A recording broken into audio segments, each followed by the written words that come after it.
Thank you. Is the mic on? And therefore I can move this so it's not in front of me.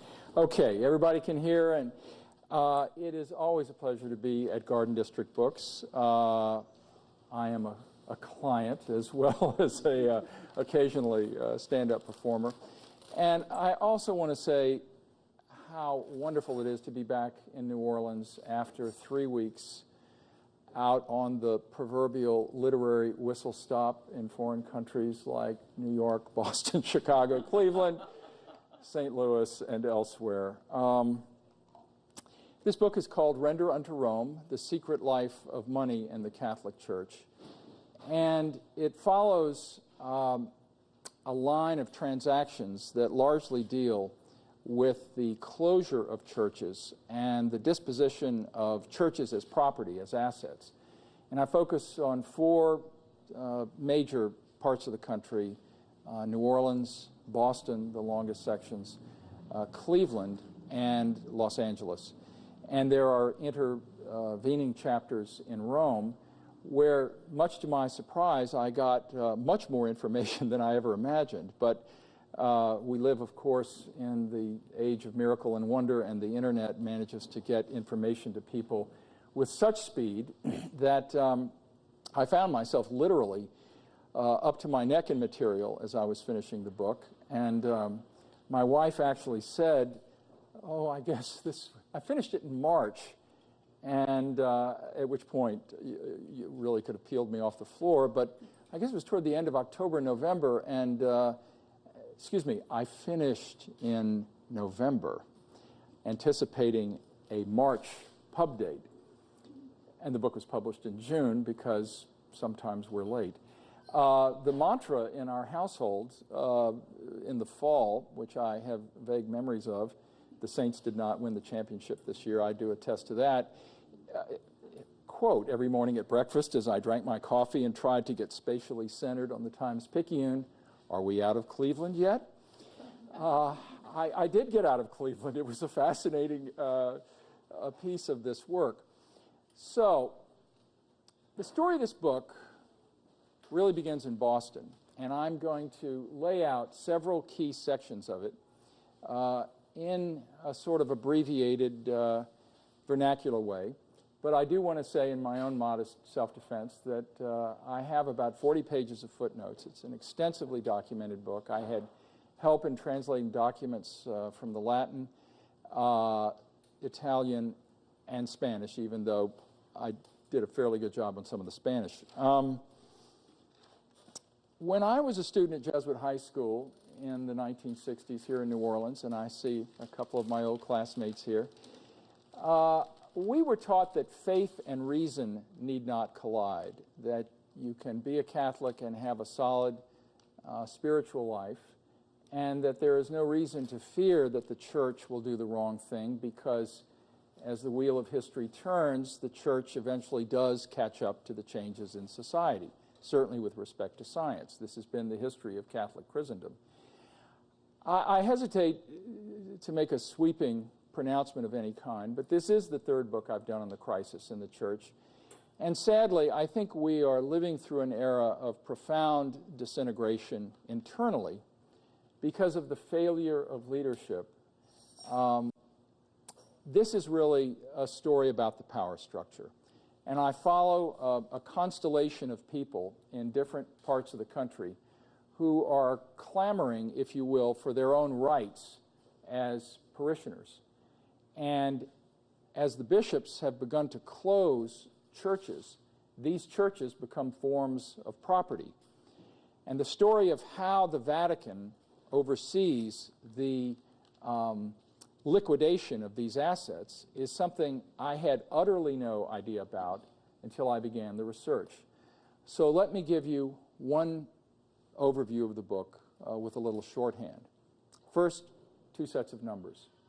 Every year at the end of June is a collection called Peter's Pence.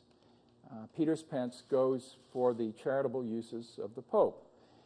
Pope Benedict rebuilt a school, or provided $250,000 to rebuild a school in Haiti just last year. this is the kind of cause that one would like to see papal philanthropy put to.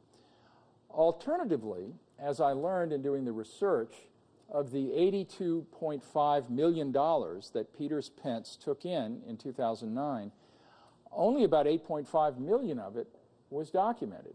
Now, it all went to very good causes, much of it, interestingly, to environmental work, erosion in the sub-Sahara, things of that nature. And yet, almost 80% of this massive donation did not have any documented outlay of where it went. And I tried very hard, without much success, to get answers. So you ask yourself, well, if you're taking up this huge collection, why don't you tell people where the money goes?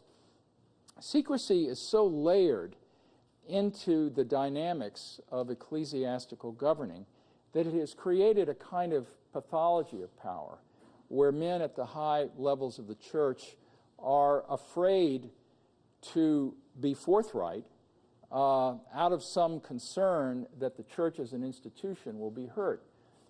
And one of the great narratives of our era is how the world is opening up to all kinds of information.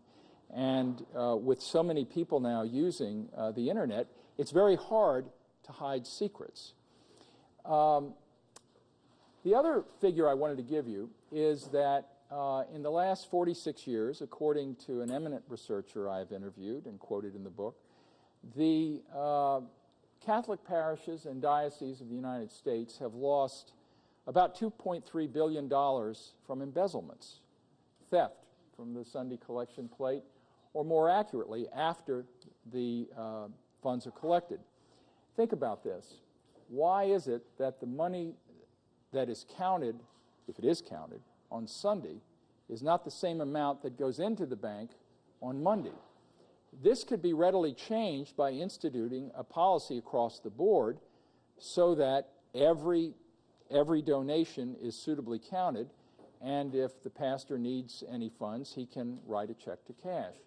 But as I was told by Michael Ryan, the authority on this issue, and I have a very long footnote with his data, to do that would throw a wrench at the tradition known as a little walking around money. The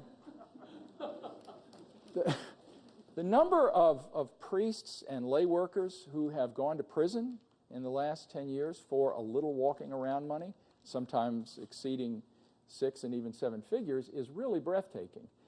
And I chose to use most of this material in the beginning of the book, and then in the section in Cleveland went into one of these cases in some depth. So here's how the story begins. In the fall of 2004, a man named Peter Boré, a retired oil man in Boston, learns that his parish is being closed and figures out that it will soon be put on the real estate market. He is a most unlikely reformer, the last person in the world you would think of to lead a charge for truth and justice in the church. We've got chairs over here if you all want to just sneak around, and I think the good people at C-SPAN will allow you to come right in front of this, and I will insist, good to see you. Thank you very much. You're quite welcome, and I will insist that they edit out this part. Hopefully we're not on all live all the time. Anyway, so this guy gets angry because his parish is closing. And he starts snooping around, and he starts getting financial documents. And eventually he goes to Rome and decides that he is going to file protests over these parish closings and use the Vatican court system as a way to prevent these parishes from being closed. People are sleeping in pews in Boston as of 2004, 5 vigil churches. Now, those of you who remember the cases here in New Orleans, and I see Mike Valentino of St. Augustine Parish with us today, will recall that in at least 3 of the churches, St. Augustine, Our Lady of Good Counsel, and St. Henry, people occupied those churches because they did not want their sacred spaces reduced to real estate. This is happening in many parts of the country, and it is a sort of shadow story to the larger media narrative about the failure of bishops and the abuse crisis. So